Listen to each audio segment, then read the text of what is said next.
Hey everyone, I hope you can hear me all right. Actually, I just got a call from Mridang, who's now with me on my right side.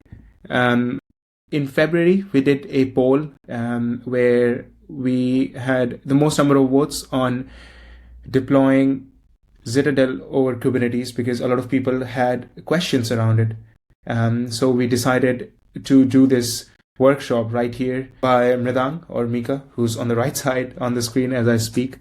He's the one who works on Kubernetes when it comes to deploying ZItadel. So he'll be the one who would be walking you through the whole demo. So the way this call will go is that we will have the demo itself, and Mridang's going to show us in a second. And after that, we will have a Q&A session where people can ask questions in the chat. And we also have a couple of people from the team in the chat who can help you in answering those questions while Mika does his thing. So I will stop talking and I will give the mic to Mika to do his thing, and we go from there. So I will just mute myself and let me know if you're ready, Mridang. Hey everyone, my name is Mridang, or as they call me, Mika. It's my Finnish denonym. Little about me.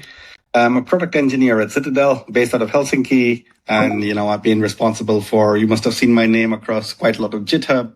I work primarily on the ecosystem and, Kubernetes, Terraform, the SDKs, client libraries, Spectrum, the ecosystem surrounding ZItadel.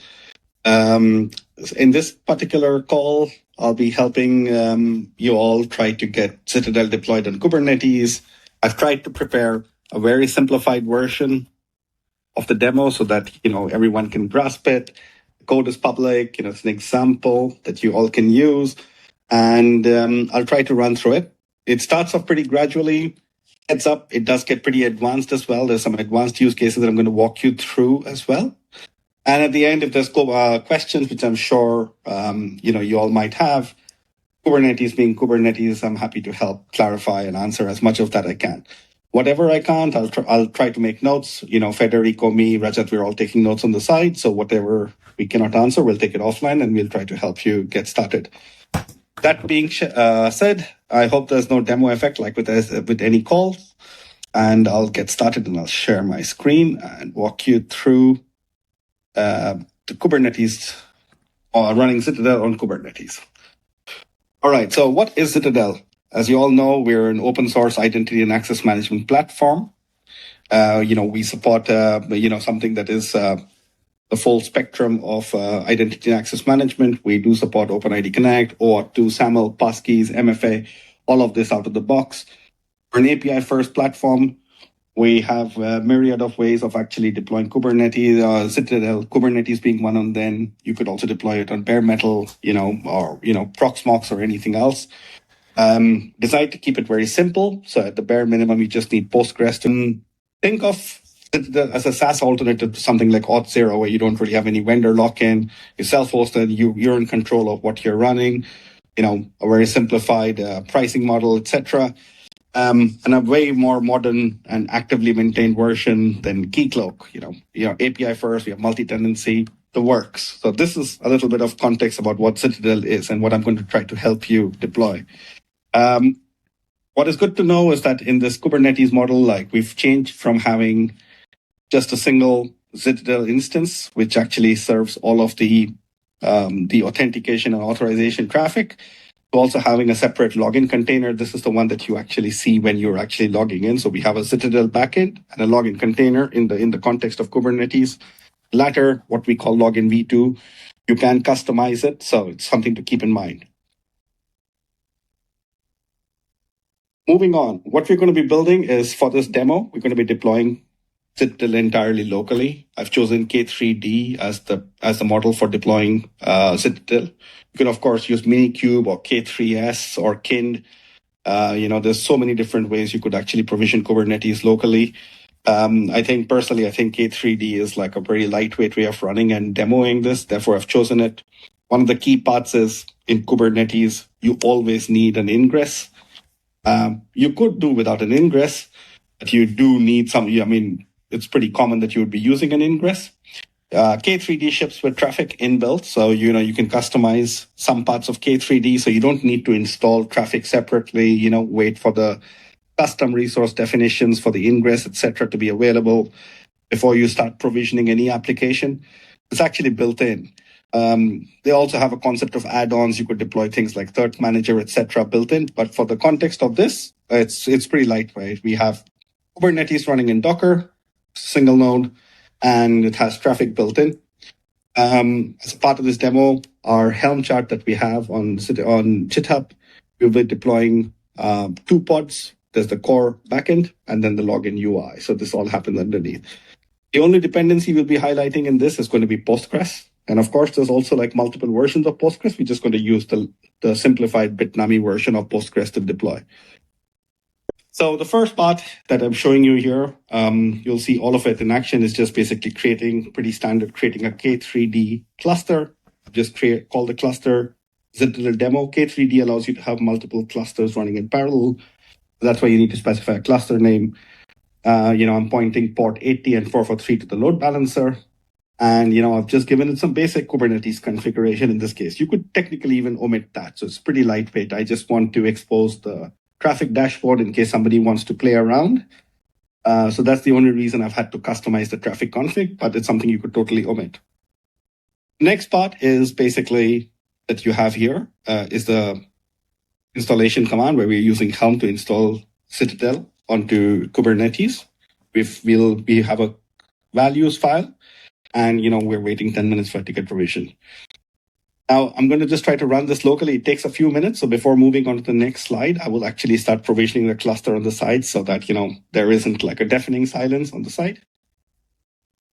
All right. So here is this is my IDE. All the code that you see here inside the demo folder is already available on GitHub. I'll share the link with you at the end of this call. I've created a simple make file, which has a couple of different commands. There was an install init command, which creates a cluster, an install command that basically installs ZItadel, simple deploy command, which wraps the previous 2, and then a cluster, and then a command to uninstall ZItadel and destroy ZItadel. None of this is actually ZItadel specific. This is just so that, it's to remove the guesswork from provisioning it locally. So first, I'm just going to go and start off. I'm just going to write deploy. It'll run both the commands. As you can see here, deploy will run both init and install. And like you saw in the slide, init simply creates the cluster, exposes the ports, and just waits for the cluster to be ready. And install simply is just calling Helm. Sure, all of you used Helm at some point or the other, fairly standard. So I'll just run this. At this point, it does take about a minute or two to get up and running. It's creating the cluster, it's installing traffic behind the scenes, setting up etcd, all the networking, provisioning Postgres, installing ZItadel, and as a part of ZItadel, it's also running the setup command and the init command. Those are the jobs that you run as a part of Helm. One creates the database, the other one runs the initial database migration script, which is basically creating all of the schemas, etc. And then it brings up the first node, which is the backend node, and then brings in the login container. We have wait containers that actually wait, for Postgres to be ready, brings up the backend, another wait container that waits for the backend to be ready, and then the login container to be ready. This is all encapsulated into the Helm chart. You rarely need to touch it. And, it's provisioning this. So that's why it takes a few minutes. So while this is getting provisional, nothing exciting to see here. It's pretty vanilla stuff. I'll jump back to the slide deck and give you a walkthrough of, what values we're seeing. As you can see in the previous slide, I am specifying a set of ZItadel values. So the values in Helm are basically any sort of configuration that we've exposed that you can override and expose. This is the absolute bare minimum of values that you do need to get ZItadel up and running.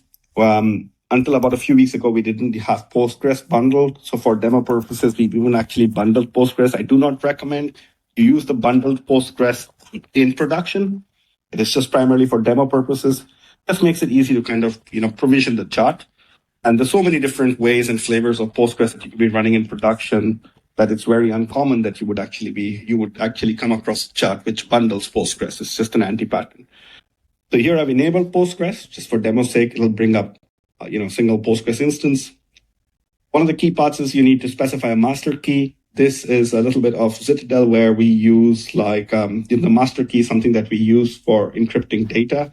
It is something that we are looking towards moving away from. We want to move towards a model over the coming year where we have encryption at rest, backed by a database, so you could be, if you're deploying it on, let's say on RDS on AWS, you could use encryption at rest. You wouldn't need something like an external master key. But in the current state of affairs, there is a master key. It is something that you need to specify a 32-character long secret. You could either specify it in the values or provide it via a secret, so long as it is 32 characters long. It is immutable. It cannot be rotated. Yes, this is a really nasty caveat. Totally aware of it. There's been a lot of discussion. We're trying to move away from it. But it is, currently you do need to specify it. You need to specify the domain.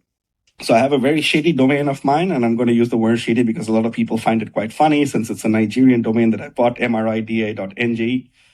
dev.star.dev.mridang is basically a loopback domain that I basically have. So you can see if I open up a new tab and I run dig, like foo.dev.mrida.ng, you'll see that it actually all resolves back to 127001. It's just a local host. Just makes it easier to kind of stop using third-party domains. You can actually provision, you can run things around it. So it's a pretty neat way. So I've created a domain. It's ZItadel.dev.mridang. I'm going to be using HTTPS. Again, with a little bit of caveat that I'm not issuing certificates. I could if I wanted to. My domain is on Cloudflare. But for the purposes of domain, I think since the certificates are quite often issued automatically, there is a limit to how many certificates you could issue over a given, I don't remember, over a period of a day or a period of a week. So if the same certificate is being reissued, you will get rate limited. So in this case, I've just used a self-signed certificate. But it's a little small tweak to actually move over to using a valid certificate. We're going to be running everything on HTTPS. Here is then for the first instance, this is the basic instance that gets created as a part of provisioning Citadel. You have one user, Citadel admin, you have the credentials for the email, the username, and you don't want the password change. So you don't want to have, when the first time he logs in, you don't want to have any prompts regarding changing your password, etc. This is a basic configuration. And since we're using Ingress, we're enabling both the ingresses. So currently you have the backend ingress and you have the login ingress. Now, a lot of people might be already thinking, why are we still talking about Ingress when, the gateway API has just been kind of released quite recently? But it's just, I think a lot of people are more familiar with ingresses. So that's why I'm just going to continue on the topic. We have already added support for the gateway API. So if you do have it, you can actually run it. All the definitions are already part of the chart. In the context of this demo, the ingress is just the easiest way to kind of just showcase to you, how to get it running. Since you could be running multiple ingresses, traffic, you could be running you could be running Kong, you could be running Nginx, traffic and Nginx being the most common, and Nginx has recently been deprecated as well in 2026. We'll just stick with traffic. You could use any ingress, there's no limitation really. All ingresses, they configure the same way. The only difference largely being that you need to specify different annotations. If you're using the AWS ingress, you might need to specify different annotations on the ingress to actually route traffic correctly. But these are not ZItadel specific things. These are very ingress specific things. And, there's a dozen or more different ingresses. For most people, even running on Docker Compose or running on Kubernetes, traffic will get you most of the way there. And this is the bare minimum of the values that you need to specify. At the top of my head, I don't even think so you need to specify the class name. So you can see how lightweight the values is. So long as you specify the master key, you're good enough. If you're bringing in your own Postgres, you would, of course, need to specify the Postgres. We have a value schema available as a part of the chart, so you can actually see all the different ways that you can actually pass in the host name, the port, the Postgres credentials, etc. So this is the values. Jumping back, you can see that the deployment has now completed. Nothing exotic here. It's created a cluster. Helm has run. It's basically installed ZItadel here. And there you have it. So you have the demo, and this is the ZItadel demo.dev.mridang, right? Just go to it. I have it open.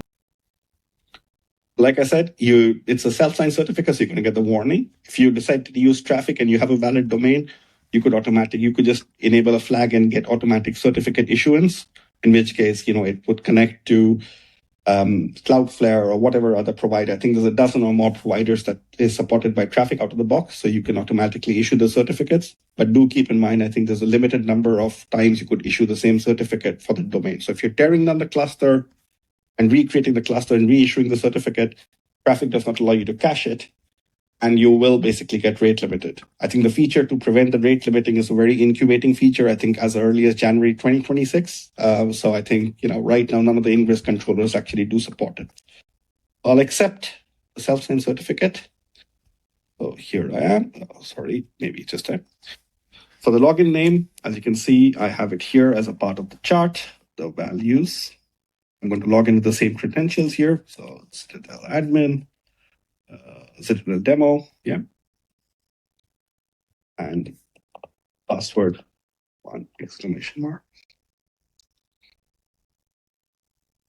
All right, so there I am inside the ZItadel admin.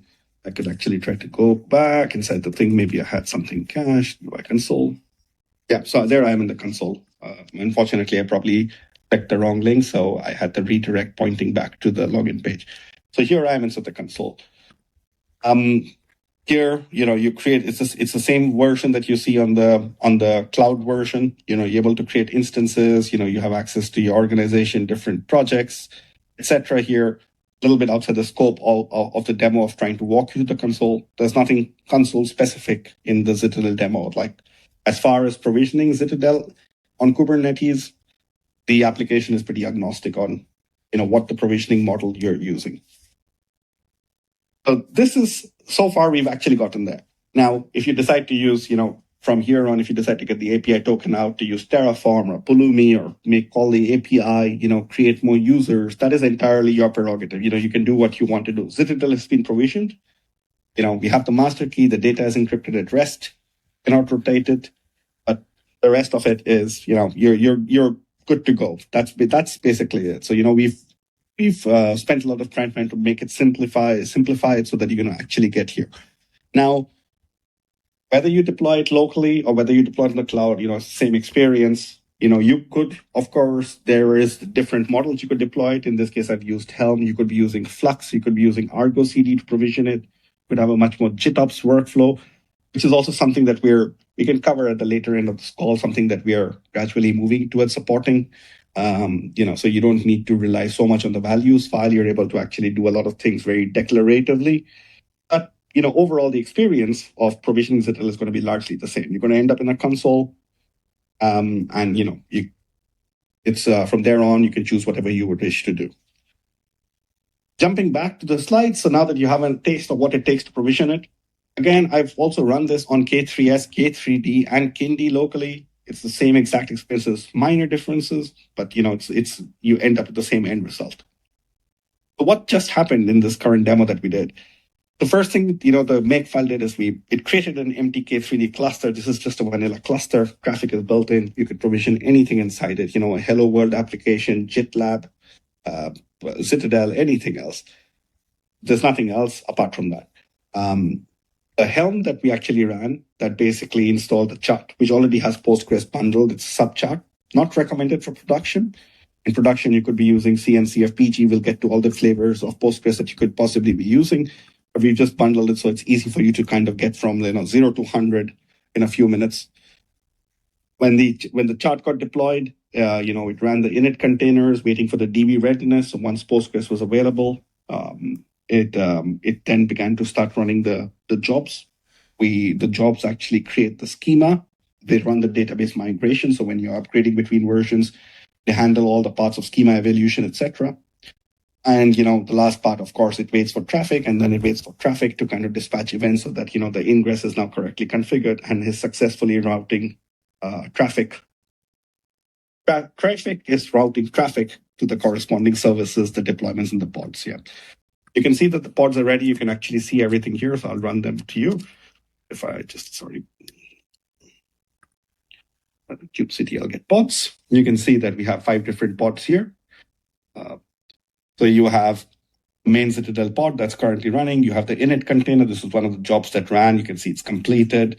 You have the corresponding login container. So you'll see one backend container, one login container.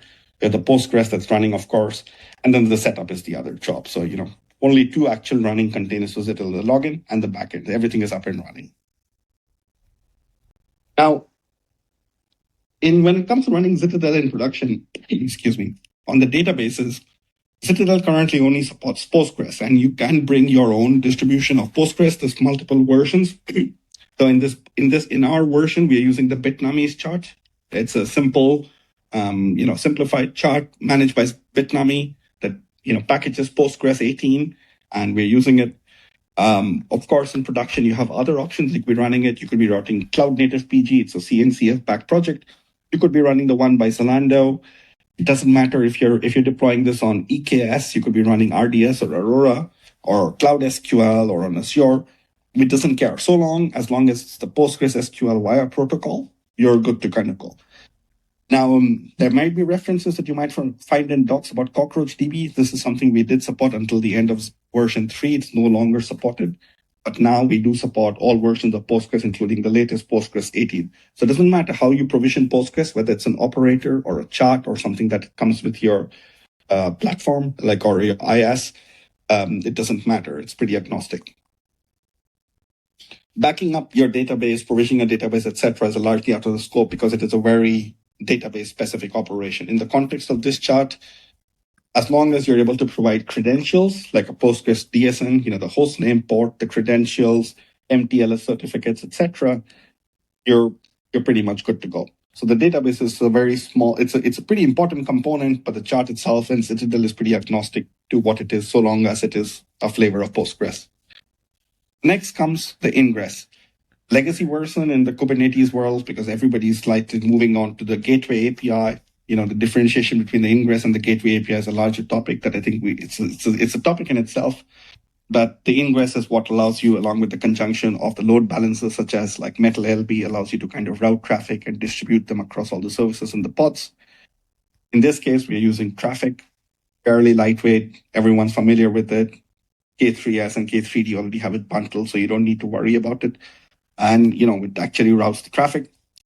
Any other Ingress, like I said earlier, you can bring your own Ingress, whether it's, Kong or whether it's Nginx or, the AWS operator for ELB. Doesn't really matter. The chart does not really care. As long as you're able to specify the corresponding class name and the correct annotations, you're able to bring in the own Ingress. We have had customers who are running ZItadel on, different Ingress controllers. And, it's largely all just annotations. You rarely need to do any extra tweaks to it. Now, on the advanced part, like on the getting into the more advanced part, in a very simplified way, you could configure traffic to issue TLS certificates. In the demo, as you've seen, it's largely just self-signed certificates. You have multiple ways to actually provision TLS, like TLS certificates for ZItadel. You will need one for the backend, and you will need one for the login container. One is, if your cluster is anyways using Cert Manager, I think in production workloads, it's pretty common that you actually running something like Cert Manager to issue certificates. Most Ingress controllers can work alongside Cert Manager to issue certificates for you and mount the CA bundles and the TLS certificates for you. If you want a lighter version, something similar to Traffic, it already has support for the Acme protocol. So if you have something like Cloudflare, which I think is the easiest way currently, as long as you have a domain on Cloudflare and you're able to provide Traffic with an API key to Cloudflare, Traffic is automatically able to issue the certificates for you and, mount it on. You just cannot rotate it very often. So, that's the easiest way. And the last one, I think for very advanced use case, it doesn't really care how you provision the TLS certificate and mount it into Traffic. But as long as the Ingress actually has TLS certificate and can handle TLS termination, the application does not really care.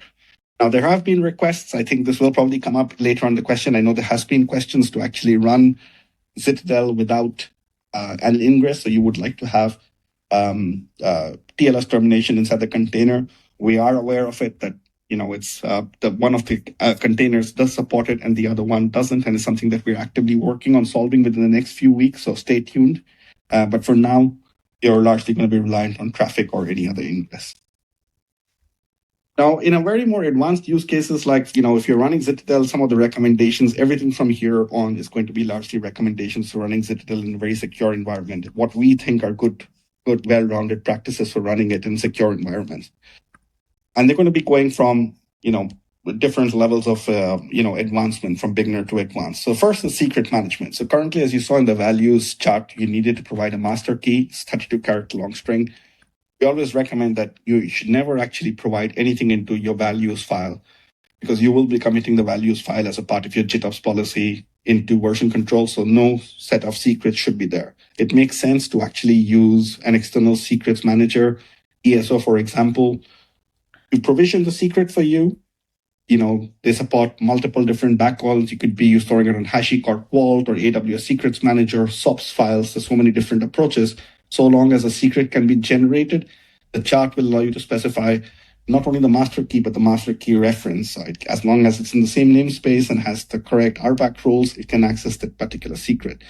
We do recommend that, for large production deployments, use an external secrets operator. It will pay off in this long time. In the future, when we are actually able to move towards having a master key not be immutable, the external secrets operator will be able to provide a lot of advanced functionality, such as the rotation of secrets. One of the key parts that, you could have, you could rotate secrets in a monthly cadence, or, any other cadence that your policy or compliance requirements necessitate. But overall, never committed to JIT. The values file that you just saw from me is just a very, it's a quick demo. Try to use an external secrets operator or equivalent tool to manage your secrets. Next one, a very advanced use case as well, pod security. Being in the working in the landscape of security, we also do suggest that people run ZItadel in a very secure, with permissions. Working on the principle of least privilege, for both of the containers, we recommend you drop privileges when you can. Both our containers, the only external dependency is Postgres, and they're stateless. We don't use sticky sessions and stuff like that. It's stateless. As long as you're able to drop privileges by specifying the pod security context and the security context. One works on a pod level, one works on a container level. You'll be actually able to sleep a little bit more peace of mind. All of these things, they're not necessary for running ZItadel, but this is just more like a worst case scenario that in case of a breach, you always have very limited privileges. We don't write anything to the file system, so you want only read-only access. We never want to run the container as a root. We don't require any kind of root privileges, limited FS group permissions, etc. So this is just an example. You're able to specify, it's a standard pod security context inside ZItadel, inside Kubernetes. You're able to pass in all the parameters into the chart, provision it. Again, this could be varying depending upon the Kubernetes environment you're operating under. You might have different needs and requirements, but we do suggest that, you run in, with the principle of least privilege.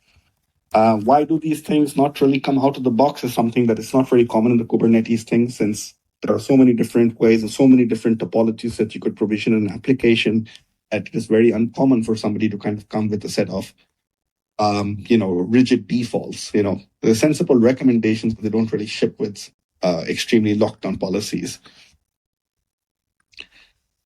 Next things, I think from security perspective, these are things I think are really good to have, is like being an API first platform. It's like rate limit whatever you possibly can. It's whether it's ZItadel, it's any other application, there is going to be a time when you will actually wish that, something that was rate limited. In the context of traffic, here's an example of how you could just basically, rate limit all incoming API calls, per IP. Different WAFs and different ingress controllers allow you to kind of have different set of rate limiting policies. But this is again a recommendation that if you're exposing an API publicly, try to rate limit things. We don't ship with any kind of rate limit, no leaky bucket or any other kind of mechanisms to kind of rate limit your API calls. So it always makes sense to kind of front things with a WAF and a rate limiter when possible. Just get that extra bit of peace of mind. Most Ingress controllers, again, it's not standardized. They will support some sort of rate limiting. So it makes sense to actually have it. Largely, since this is it's going to be largely on a per IP basis, but you will at least get some peace of mind that you could not get DDoSed on an API. Again, some other security topics that we feel that are actually really good. We've actually had customers run this in production. this part is a little bit, excuse my slides, a little bit condensed. Network policies is an advanced topic inside Kubernetes. So that so long as you have like a container networking interfaces such as Cilium running inside your cluster, you can run something the equivalent of IP tables inside the cluster. What this allows you to kind of do is, limit what containers can speak to what services. So for example, in the first pod here, again, it's a little bit cropped here, but what it basically goes on to show that the main ZItadel container can receive traffic only from the Ingress controller and can only speak to the database. We have a backend container. It receives API calls and only needs to speak to the database. Whereas the login container doesn't ever need to speak to the database. It just needs to receive requests from the Ingress controller and only needs to speak to the backend. So for people running, ZItadel inside very secure environments, this is something that is always kind of good to have. In the context of a worst case scenario, it limits your blast radius quite a lot, because while you could isolate your cluster based on namespaces and different things, the network policies will also allow you to kind of limit who can communicate with what. Just think of it as an additional layer of security. And we do have people quite often in, banks, etc., who run Kubernetes workloads. We do have very stringent network policies to kind of control egress, ingress to each of the pods. Bare minimum, your backend container is the only one that needs to speak to Postgres. Your login container just makes a few API calls to the backend. Some other topics to touch on, I think, moving on from security, is high availability. Like, how do you run ZItadel in a highly available environment? So, in the context of Kubernetes, you have the HPA, which is the horizontal pod autoscaler. Kubernetes ZItadel has been designed to be stateless. So, as long as the only place we are storing state is Postgres, we are laterally scalable. So, depending upon your traffic, you could spin up n number of pods. The chart ships the replica count of 1, which means that you're running only one backend container and one login container. Of course, not recommended for production. We do recommend that if you would like to have a highly available environment, you spin up n number of replicas. For example, if you are provisioning ZItadel on EKS and you're running EKS on 3 availability zones, it is recommended to have a replica in each AZ. Right. Just basically means that in the context, if you lose an AZ, you will actually not lose the entire availability. You will have the thing. You have also the pod disruption budget, which means that in the context of rollouts, there's always going to be a bare minimum of one pod that is going to be serving traffic. So you will never actually have any sort of downtime. You can have spread constraints, whether you would like to spread traffic across like a region or a zone, or basically rack local, cluster local. You have different topologies. Again, these are very Kubernetes specific things, but it's just recommendation that at the bare minimum, at least have multiple replicas running across multiple zones, And on the autoscaling, if you are running something, with a very high throughput, tens of thousands of requests per minute, you would like to configure, autoscaling rules on what your minimum replicas, maximum replicas, what your minimum CPU threshold to bring up a new node is, etc. So we do recommend, and again, these are not things that, something out of a book. We do have customers that actually run ZItadel where they have like millions of RPMs, and they do work on configuring, the HPA rules, etc., so that in the context of scaling ZItadel or having availability, there's always enough redundancy and capacity. You never really see a dip. Caching, again, something that we ship with. Even me personally, I rarely set it up. It's something that if you would like to have, you would like to get the extra last bit of juice out of ZItadel, you can configure caching. We do support any sort of Redis wire compatible cache, such as Valkey or Redis clustered. You're running on a platform where they're using like Elastic Cache, manage Redis from Redis Enterprise, Upstash, memory store. It doesn't matter. So long as you're able to provide like Redis URL, with all the credentials, like the standard Redis DSN, we're able to kind of have it. Going back again, since you're running multiple pods, the cache is something that is going to be shared. If a cache is sharded, you will actually get the benefits of all the caching. You will have a lot of the API calls, etc.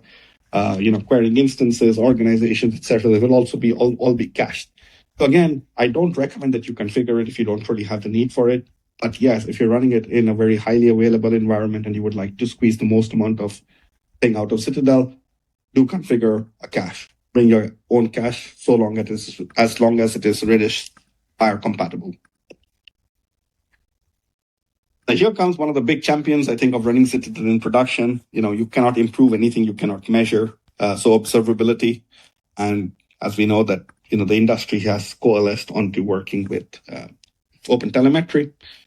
We've had, in all transparency, I think there has been a limited amount of OpenTelemetry support on the container. So if you would like to provision ZItadel, the older versions, you would still need to have a log shipper such as FluentD or Vector that reads the std out and stdr and pipes it to your corresponding collector.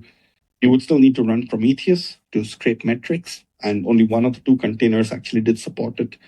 And in the context of traces, only one of the containers did actually support it. That's all changed with the latest 4.13, 4.14 releases that's upcoming. Now we actually do have like end-to-end observability, including cross-application tracing. So you're able to kind of look at somebody logging in and see a full trace breakdown of where did the login request come from, how many database calls were made as a part of that single request. You can get end-to-end observability.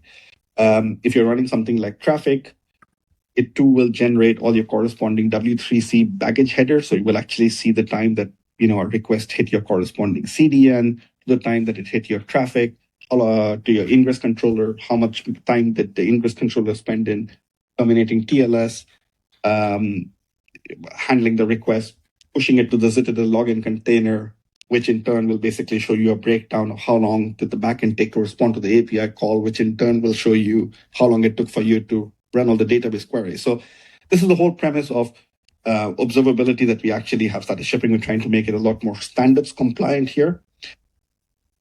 You should be able to configure this with the standard OpenTelemetry environment variable. So this is supposed to be spec compliant. So as long as you're able to provide any of these environment variables to any of the containers, you should be able to get most of the metrics. Again, this is a very bleeding edge feature that's just shipped. If you run into issues, please do open up an issue. I'm happy to kind of help you navigate that. You do have end-to-end observability. We don't care how you collect the metrics, whether you ship it to a collector, if you're using the Fana Alloy, whether you're using the Elk stack from Observability, Jaeger, Zipkin, we don't really care. It's OpenTelemetry, as long as you can pipe the traffic. Rather than to even make it simple to people provision ZItadel, we've gone so far as to not only support just traces, which is the most common thing inside telemetry, which is to show you a breakdown of how long each part of the request took, but we also support both logs and metrics. You no longer need Vector or FluentD or even Prometheus to instrument ZItadel, the login container. As long as you have OpenTelemetry and you're able to configure those environment variables, you should be able to get logs, metrics, and traces out of both the login container and the backend containers, end-to-end observability for people running the ZItadel workloads in production. So that was it, a bit of an abrupt ending, but yeah, since we're already almost more than halfway through the call, I'm going to leave a lot of time for Q&As and questions. So everything that I've shown you here is available on the ZItadel repo, on the ZItadel charts repo. This is just an empty pull request. Even the pull request gets closed. There's a branch here which has the corresponding chart, the presentation, the traffic configuration that I've used, the corresponding makefile. It's all available here. So that being said, I hope this was helpful to everyone. If there's any other questions, let's take it from here. Hey Mridang, hi. Can you hear me? Can you see me? You're muted, Rajat. Oh, can you hear me? Can you see me? Yep. Okay, so first of all, thank you for the demo. I think there was a question in the chat, if you see. Yordis, could you elaborate a bit more? Do you mean are you referring to the initial service account for accessing the APIs? So most of whatever you see in the configuration is a part of the first instance configuration. Again, I'll show you here. So the first instance configuration that we have inside ZItadel, I'll just walk you through the values file. Just bear with me. When you're configuring ZItadel, you actually have the corresponding values file. Most of the values file is actually quite Kubernetes specific. But the first instance, etc., allows you to configure all of the all of the ZItadel internal stuff. You could create the machine user, the service users, etc. Everything that you want to have as a part of your initial setup. This is not an idempotent operation, but you can see this part already explains to you that you can see that the default client that we have, for example, it provisions a machine user for the login client. This allows the login backend container to actually communicate to the ZItadel backend. We also provision an admin user here that you have, a corresponding service user that allows you to a machine user that allows you to make API calls. The first instance configuration is a part of the ZItadel docs. I can share the link after this, where you can actually see all the different variables that you need in order to, the things that you could possibly do to tweak and configure any of the users or permissions. There's one more. I'm just jumping. Hope I didn't miss anything else. Specify the client ID that's initialized. So, unfortunately, Fidget didn't quite understand your question there. If you're clarifying that, in the meantime, I'll move to the next one. So Capitan, I think regarding the master keys, a bit out of the scope. It's something that we've discussed, and I think it's probably only going to be possible after we move to a fully relational model. As you know, that we've currently used an eventually consistent model, and this is something that we're working on very actively to move to a relational model. So once we have actually achieved that goal, we will be able to move towards the rotation of the master key. The technical reason being, in the event log, you basically have a very fat table with a list of entries. And every single record is encrypted by the same master key. So if we did allow people to rotate the master key, it would require some sort of a job that worked retroactively and rewrote every single record by decrypting it and re-encrypting it with a single master key. So this will be possible after we move towards a relational model. But that also begs the question, is this something that we still want to support, or just rely on the database, allow you to have encryption at rest? Most databases allow you to have that.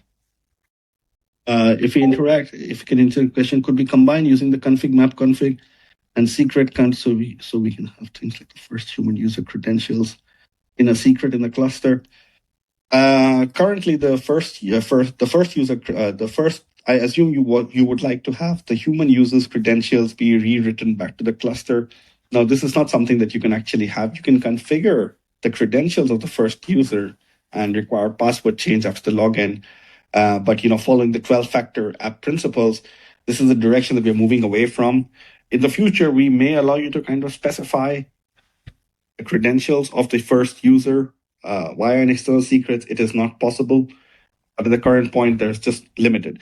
What we are actually moving towards within the next couple of weeks is allowing you to provision a service user with an externally managed secret. So as long as you can create an externally managed RSA key and provide it to the chart, there's already a pull request open for it. Half the changes have even gone to production today. So this is a very active piece of work.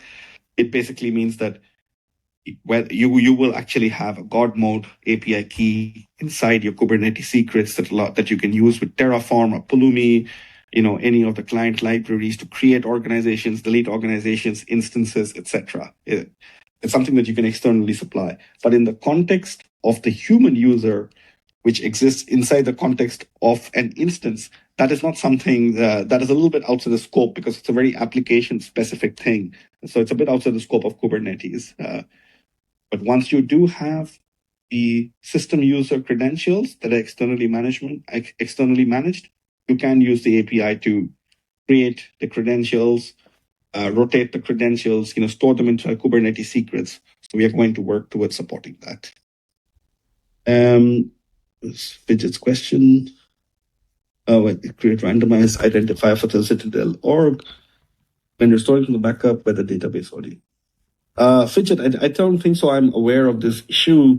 So if you're able to maybe it's a bit tricky one to get over this call. If you're able to open up an issue, I'm happy to help look at it. I do know that there was a corresponding issue on Terraform as well quite recently, where people would like to specify custom identifiers for the organization. Earlier, it was auto-generated, and I think this might have something to do in tune with that. So if you do run into issues where you feel that it is hard to restore from backup, because the IDs change, I can try to get you a definite answer on that. Just open up an issue on the ZItadel chat repo and I can take it up proactively. For Ajay's question, again, I think bit outside the question, a bit outside the thing, but I can try to help where I can. Yes, totally aware that the login v2 does not support the full spectrum of login customizations that the login v1 did. For example, you cannot customize the branding and things that you can actually call using the API while the backend API still exists. They don't affect the login v2. The login v2 was designed to be customizable. I think we're still trying to make it a way more malleable of sorts where you can actually specify external parameters and customize the login v2. It's currently a work in progress. And again, this is not a very Kubernetes. I think this is a ZItadel specific issue, not really a Kubernetes thing. And there's a corresponding issue on ZItadel as well. And I'm sure that the engineering team is trying to work towards addressing it. And there's a Terraform. Yes, there is a corresponding Terraform provider available as well, Ajay. So just go to the Terraform registry and just type in ZItadel. The first one is ours. It's actively maintained and runs at the same version cadence as ZItadel and the Helm chart. Or guide us. We can absolutely do the part regarding setting up a demo. We are aware that, again, I think to add to that part, I think there has been some amount of issues where people provision ZItadel and secrets are the secrets end up inside Kubernetes. So they would like to have a quick way of actually provision, organizations and instances using the API. It's a chicken and egg problem because the provider can't initialize until ZItadel has correctly initialized. Yeah, you get the problem. So as a part of this, what we are working in the next ZItadel release, and this is within the next couple of weeks, so not even month, I would say within the next couple of weeks, that you can specify an externally managed secret. You can load it into Pulumi or Terraform or just use it inside the API. All of our API clients now support it. It's an RSA private key that you can use for the system user. And this means that the moment it's provisioned, you're able to start calling the APIs. You don't need to wait to introspect any internal Kubernetes secrets, etc. So it's a bit more closer to the 12-factor principles. But stay tuned for it. If there's an issue that you face, just open up an issue and I'll close out your issue once we've shipped the feature. It's just around the corner.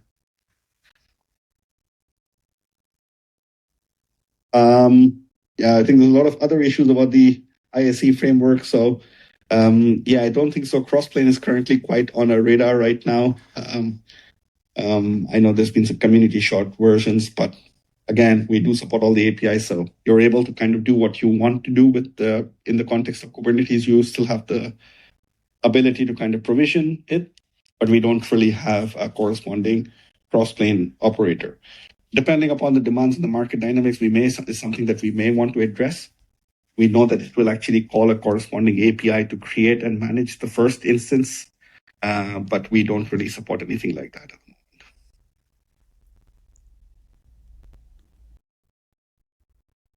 So, okay, I think there are no... So, I think there are no more questions as such, if I'm not wrong. But if there will be any questions, Mridang, we will let you know through Slack or something in case if it comes up. I think that's pretty much of it. And thank you, everyone. First of all, thank you, Mridang, to doing this call and walking through the demo. I think it was really, really fun. And for the people who may have missed something, we are recording this demo session. So we are recording this workshop session. So we will put it on YouTube maybe tomorrow or within this week. So you guys can look back if something got missed, just in case if you want to see. And thank you everyone for joining. I think that would be it for today.